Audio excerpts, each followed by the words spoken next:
Hi everybody, my name's Nicole Alexander and I'm the author of The Cedar Tree, and I'd like to thank Gold Coast Libraries for hosting me today for this virtual author talk. So today I'm going to discuss a little bit about my book. I'm going to give you an outline of the story, what to expect from it, some of my inspiration for the work, some of the thought processes behind the narrative as well. And then I think I'm going to read from a section of the novel. And then towards the end, I've got a couple of questions that have been sent through to me from Gold Coast Libraries. So I'm going to do my best to answer those as well. So first of all, to the Cedar Tree itself. The work is set in the 1860s and the 1940s in three distinct locations: County Tipperary in Ireland, the Richmond Valley in northern New South Wales, and the Strzelecki Desert on the New South Wales-South Australian border. The story begins in 1949 when Stella O'Riain flees her home, which is a barren sheep property on the edge of the Strzelecki Desert. And she leaves behind the graves of her husband Joe and a baby daughter. Now she has very little money and limited options, so she accepts an offer from her brother-in-law Harry to go and stay at the O'Riain cane farm in the Richmond Valley in northern New South Wales. While she's there, Stella hopes to get some answers to the questions that have plagued her during her marriage. However, she discovers that her brother-in-law is quite a difficult man. He refuses to discuss his dead younger brother, and he also forbids Stella from speaking to a neighbour on an adjoining property. Now, the disputes within the O'Riain family began almost a century earlier, when Irish cousins Brandon, Maggie and Sean O'Riain also fled their home, County Tipperary in Ireland, but as wanted criminals. By the 1860s, Brandon and Sean are working as cedar cutters in the Big Scrub, a rainforest in the Richmond Valley in northern New South Wales. However, while Brandon's really keen to embrace the opportunities that this new life can offer him, Sean can't let go of the past. And it's the choices that these two cousins make during their lifetime which ultimately affects not only their relationship but also their descendants into the next century. And particularly Stella, who marries into the O'Riain family. Excuse me, I have an itchy nose. So the story itself, I guess you could class as action, adventure, drama, or with some love thrown in there as well for good measure. As I said, it does cover the period from 1860s and the 1940s. So it brings into play the angst between the Catholic Irish and the Protestant English following the Great Famine, particularly when we have large numbers of Irish immigrants arriving in Australia. And that then brings into play the political rumblings of the period, because there was a Fenian movement in Australia. And of course, the great cedar cutting industry, which was so vital to Australia's early economy, because that wood was really highly valued by the Royal Navy, furniture makers, house builders and shipbuilders as well.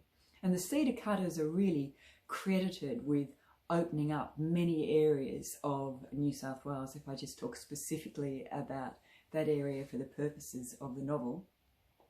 They're credited with the establishment of numerous inland towns and villages along waterways, and of course with really helping to make this huge shipbuilding and ship trading enterprise, because obviously we had to get those valuable cedar logs to market.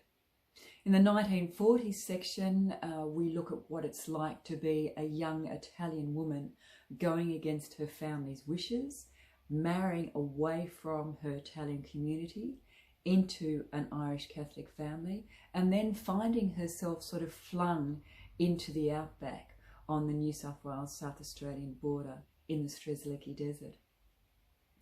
Now, one of the things that sort of inspired me when I was creating the work was first of all, when I was crafting the 1860s section, I'd already decided that part of that was going to be set during the great cedar cutting period in northern New South Wales.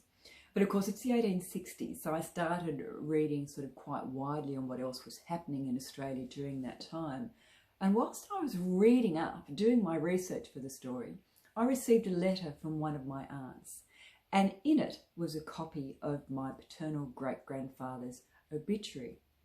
And the notice went on to explain that he was one of the first settlers to take up land under the Robertson's Land Act in 1861 in southern New South Wales.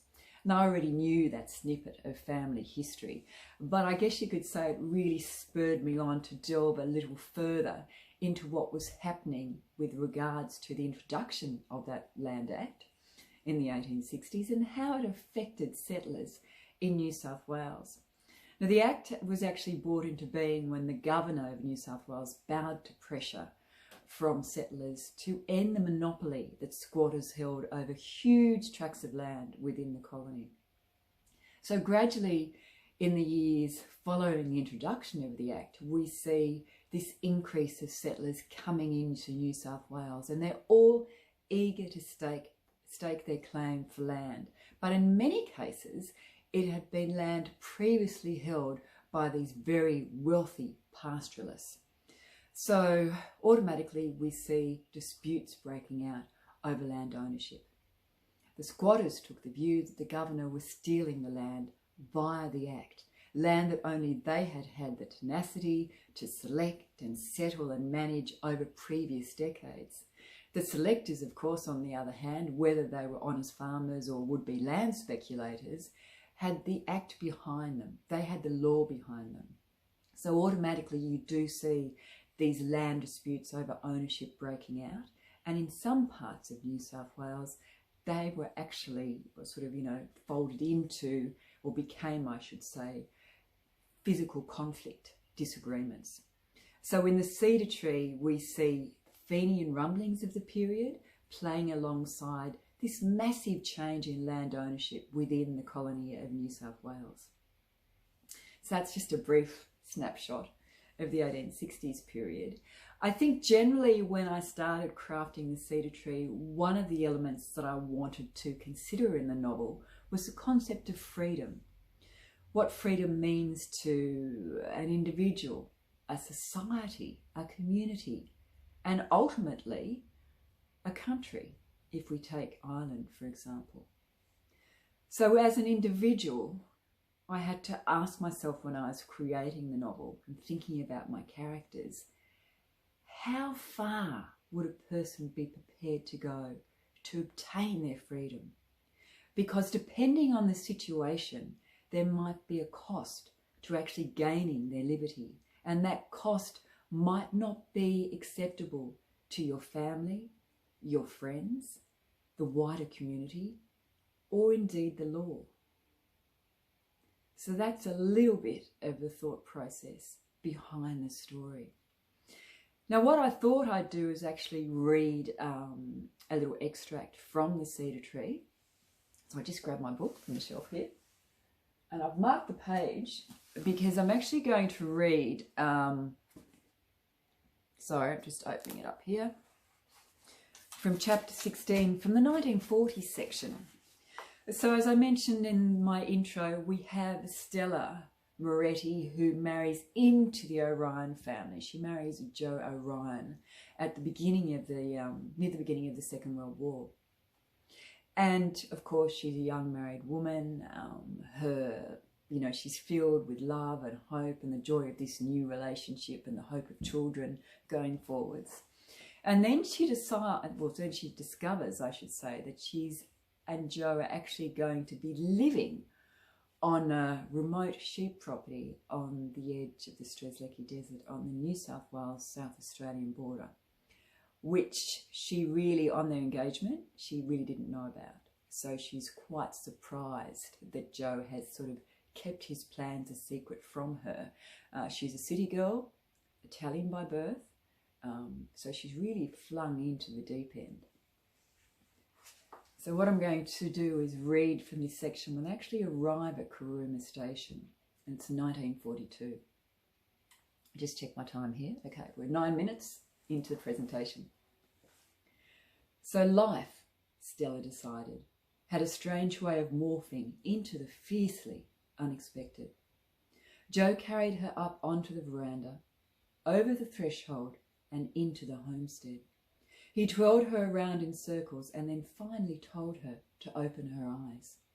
Stella did so, doing her best to feign excitement, feeling the pounding in her husband's chest, his enthusiasm undiminished by the miles driven and the land that unfurled about them, warped by heat. Joe hugged her firmly, but she saw that his attention was consumed by the view beyond her, out the back door towards his new existence. He set her down on the floor. "I've waited for this all my life." Joe took her by the wrists, his grip hard, as if by sheer action he could transfer his excitement into her. Stella arranged her face into a pleased expression and said nothing. She still felt as if she were moving, like she'd recently disembarked from a ship and had yet to find her land legs. Their journey had encompassed mountains, plains, woodlands, creeks, lakes and rivers, islands into themselves, strange places that were quite unfamiliar to her, with names like Nevertire and Wilcannia. For hours at a time they saw no one, nothing, not a person or animal, domesticated or wild. It was only them and the country and the sheepdog who was slobbering on the back seat. Once they left the hills, the land composed itself into a combination of folds and flatness, its vastness suggestive of eternity. On leaving Broken Hill, Joe had detoured, turning north towards Silverton, and then driven on to the Mundi Plains.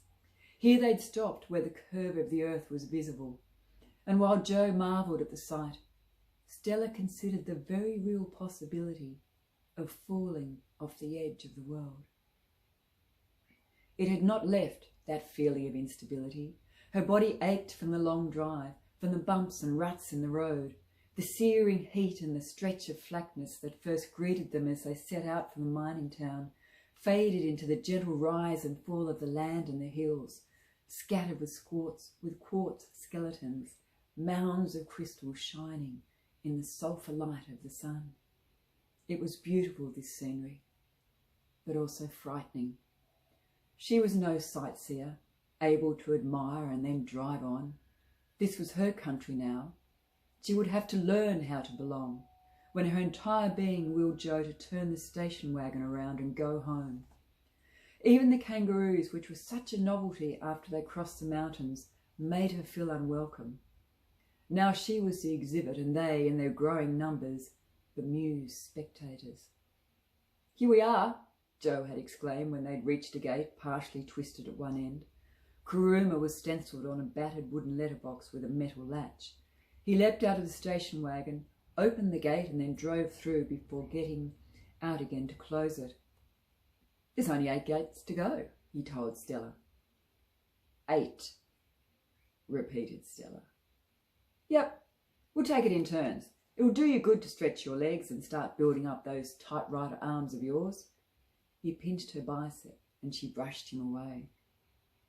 "Are you telling me that every time we want to leave, we have to open up 9 of these?" asked Stella. "Well, it's not like we'll be driving in and out every day. Why do you think we stopped to pick up 6 weeks of groceries at Broken Hill? You have to plan our meals so we don't run out of anything. It's not like we'll be able to run to the corner store." "Well, let's get going." Gates.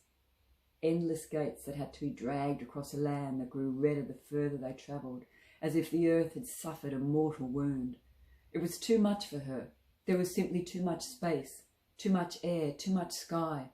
And then the homestead with its peaked iron roof and huge proportions, large enough to accommodate all the tenants in her old apartment block. There was a double garage with a work truck parked inside, machinery sheds, a wool shed, yards, men's sleeping quarters, and old bough sheds from another age. It was deserted, a town without a populace. When Joe left her to walk further into the homestead, Stella felt the loss of him immediately. It was like being cut adrift from the world. She would have laughed at these foolish thoughts had she not felt so uncertain. Instead, she followed him into the darkened space. She reached for his hand, but Joe was opening a door that led to a massive walk-in pantry. "Let the explorations begin," he announced. They were in the kitchen, a space lined with cupboards, 2 stoves, and an ancient fridge that needed kerosene to run. Joe ran his palm over the red brick walls. Sand mixed with cement and dried in the sun, made right here on the property, he said.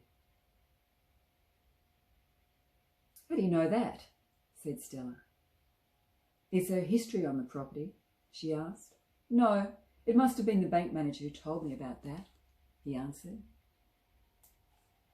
Stella entered the next room and the next, each dark, musty space more cavernous than the one before. "Joe," she called, following his footsteps. "Joe." Instinctively she hugged her arms to her chest, her steps small, almost timid, as she examined the furniture left behind. Brocade sofas and armchairs, small round tables with carved feet, their tops buckled by heat. The statue of a faun modelled in black and encased in a glass dome. She'd expected an empty house, and it was disconcerting to find other people's belongings there, as if the occupants were on a holiday and were due back at any time. A dim passage led to another room with book-laden shelves. Stella drew the curtains and partial light shone through slatted louvers. The window space was bow-fronted with an inbuilt seat, and before it was a table covered with a dust sheet.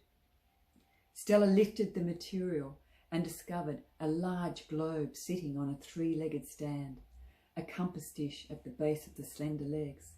She spun the earth on its mahogany axis, watching as yellow, green and brown, a whole world, showed itself in a single rotation. She ran a finger across the tracks of celebrated circumnavigators, past mighty cities and great nations, and rested on a mountain range. The bookcase covered 2 walls, the contents facing each other like warring tribes across a field of burgundy carpet. She read some of the names on the leather spines: Tolstoy and Dickens, Keats and Wordsworth, novelists and poets from another time. She wondered if the previous owners had used the books to transport themselves back into a gilded age, while about them the wilderness surged. There was something about the room that made her feel as if she was once again on that imagined ship, for she grew unbalanced and believed that she could almost hear the splash of waves. She leant on a row of books, blaming the drive for her disorientation, until eventually Joe's echoing footsteps drew her further on through a labyrinth of rooms. These fed from wide hallways and narrower passageways, each space containing furniture discarded by the previous owners.